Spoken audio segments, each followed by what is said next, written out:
Hello everyone, माझे नाव Sayali Patil. I am last year BTech AIML student at DeepSet. So basically I will present uh, project topic that is decision tree, that instructions and constructions. आता आपण decision tree बद्दल from basics to advanced cover करू. Basically how they work, what they mean, their advantage, challenges, limitations, and also some real types example.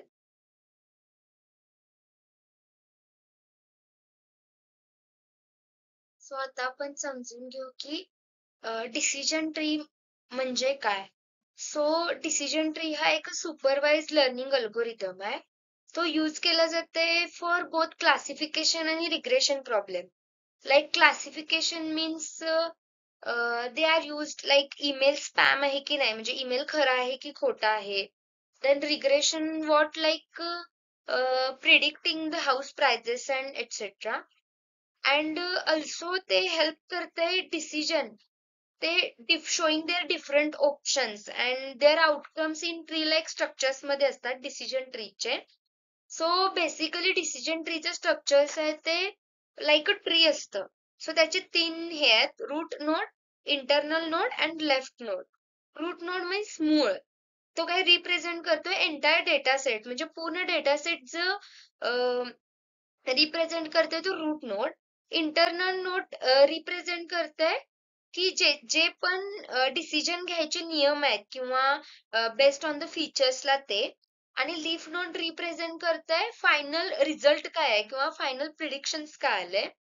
आणि जो पण data असतोय तो tree split करतोय इंटू स्मॉलर सबसेट मध्ये बेस्ड ऑन त्याचे फ्युचर्स किंवा व्हिज्युअलाइज किंवा इंटरेप्ट करायला इझी कसं जाईल त्या आहे ना. In real life example, spam email detection, म्हणजे ईमेल खोटा आहे की खरा.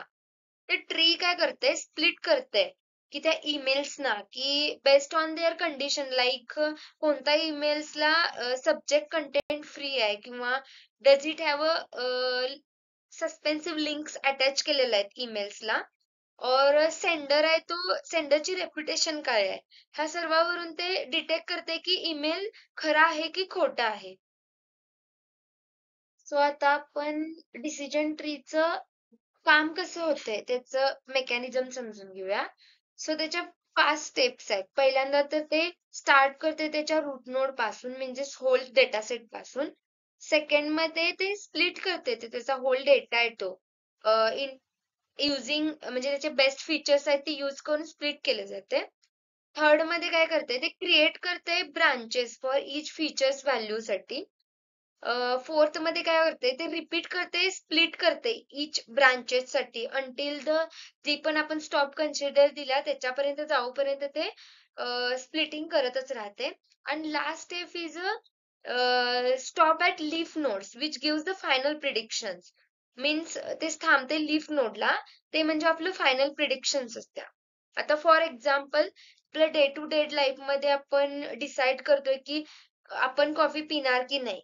फर्स्टली मग आपण काय करतोय, हा इट्स मॉर्निंग, सो मी जर मॉर्निंग असेल आणि मी टायर्ड पण असेल तरच मी कॉफी पिणार, जर नो असेल तर मी नाही पिणार. आणि सिमिलरली आफ्टरनूनला पण, आफ्टरनून आणि मॉर्निंगला युजली लोक कॉफी पितात. सो आफ्टरनूनला they decide the same logic, like tired आहे तर मी पिणार, नाही टायर्ड आहे तर नो पिणार.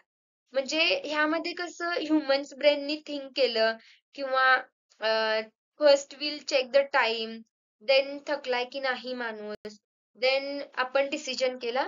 It's looks like this. Decision tree किंवा डिसिजन ट्री म्हणजे काय किंवा ते वर्क कसं करतं हे बघितलं. सो आतापर्यंत आपल्याला समजलं की डिसिजन ट्री हा एक खूप पॉवरफुल अल्गोरिदम्स आहे. So now we will understand challenges and limitations, means why not we use the decision tree. Firstly is overfitting, म्हणजे ट्री मध्ये tree decision tree have a tree like structure, so it goes deep. It fits the training data perfectly but fails on a new data.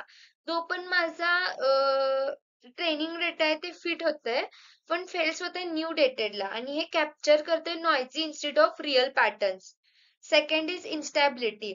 Instability means काय, जो पण आपण data set arrange केलेला असतो त्याच्यामध्ये जर स्मॉल चेंजेस जरी झाले तरी त्याचे जी पण आउटकम आहे किंवा प्रिडिक्शन आहे ते लेस रिलायबल असते.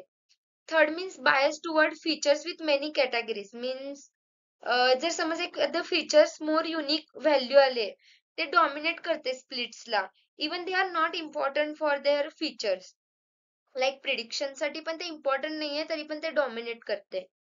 फोर्थ इज लोअर अॅक्युरन्सी म्हणजे compare to ensemble methods like random forest और एक्झिबूसची जेवढं पण आपण कम्पेअर करू डिसिजन ट्रीला तर त्याच्यामध्ये लो अॅक्युरसी दिली जात्या युजली करते की जे पण आपण मी काही प्रेझेंट केलं डिसिजन ट्री बद्दल सो डिसिजन ट्री हे एक इझी टू अंडरस्टँड म्हणजे समजायला ते सोपं आणि रिझनेबल ह्युमन डिसिजन सारखं ते थिंक करतं आणि ते वर्क करतं splitting the data based on their rules means नियम डिसिजनचे नियम आहेत ते आणि ते हँडल करते बोथ क्लासिफिकेशन अँड रिग्रेशन प्रॉब्लेमला. They come with challenges like overfitting, instability, lower accuracy compared to advanced method like random boost and XGBoost. So, disable these limitations, decision tree widely use केलं जाते finance, health care मध्ये किंवा recommendation system because of their interpretability. So, that's about my topic. Thank you.